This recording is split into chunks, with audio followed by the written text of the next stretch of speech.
Hi, I'm Hank Thiele, the Superintendent for Community High School District 99. Thank you for tuning into our video series on the Master Facility Plan. In this short video, we're going to take a look at how the Master Facility Plan brings some equity across both campuses in some projects that are lacking or missing between North and South High. One of our goals always is that students in either school get access to the same type of resources throughout their school day. And there's a couple of spots where we need to correct that.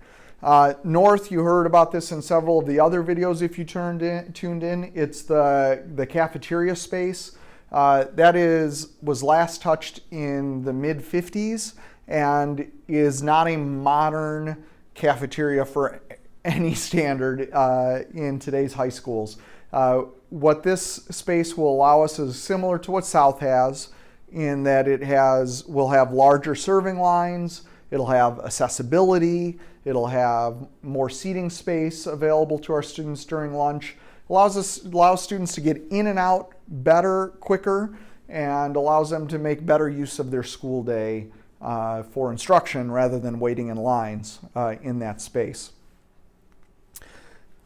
On the other side of town at South, one of the projects that was completed at North in the past because of how small that campus was, this was a priority in prior plans for North, was a second turf practice field for activities and athletics and physical education during the school day.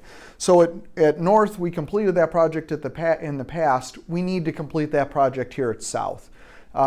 What our students at North get the advantage of that South doesn't have is that during the times of the year when the weather is good, even in the middle of winter, the turf field allows us to get kids outside using that space.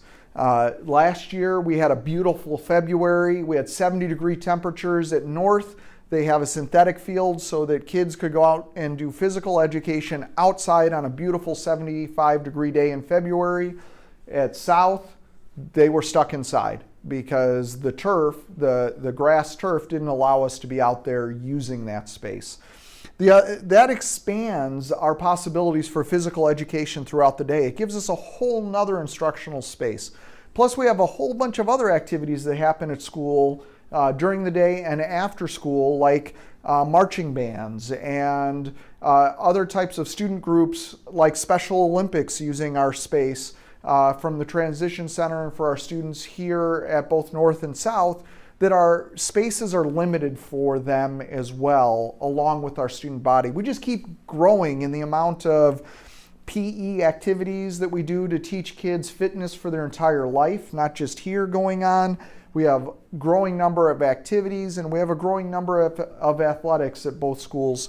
This kind of space helps us with that.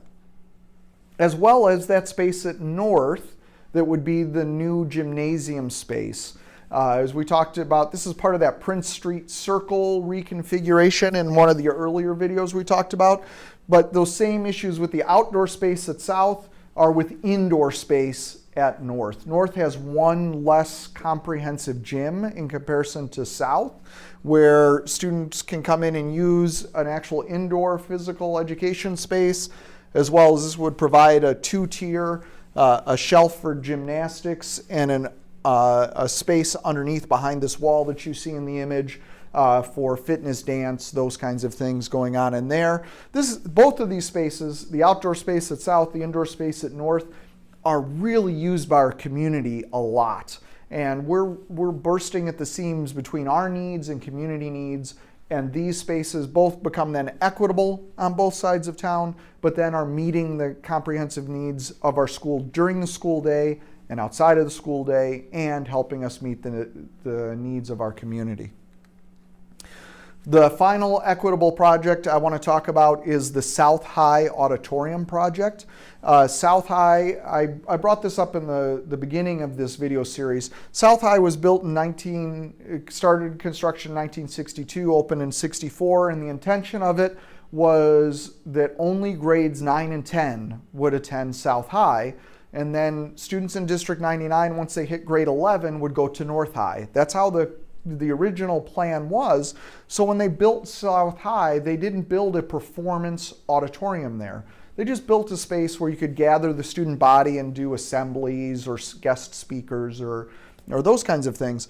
Well, as South High grew into a comprehensive high school, the plan was to make the facilities comprehensive, but this is the last project that was never completed.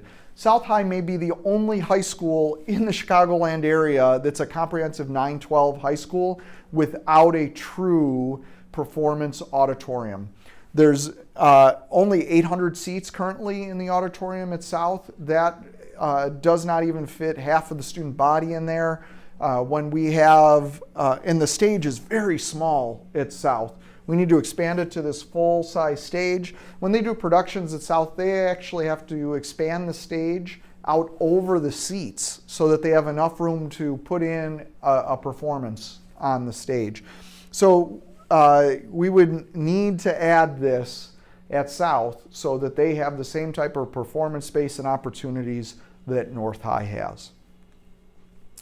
To learn more about the equitable needs that we need on both sides of town or the rest of the project, please go to csd99.org/MFP, and please watch your mail for the survey that'll go home this fall, where you can tell us what you think about these projects and what we should do going forward. Thanks for tuning in.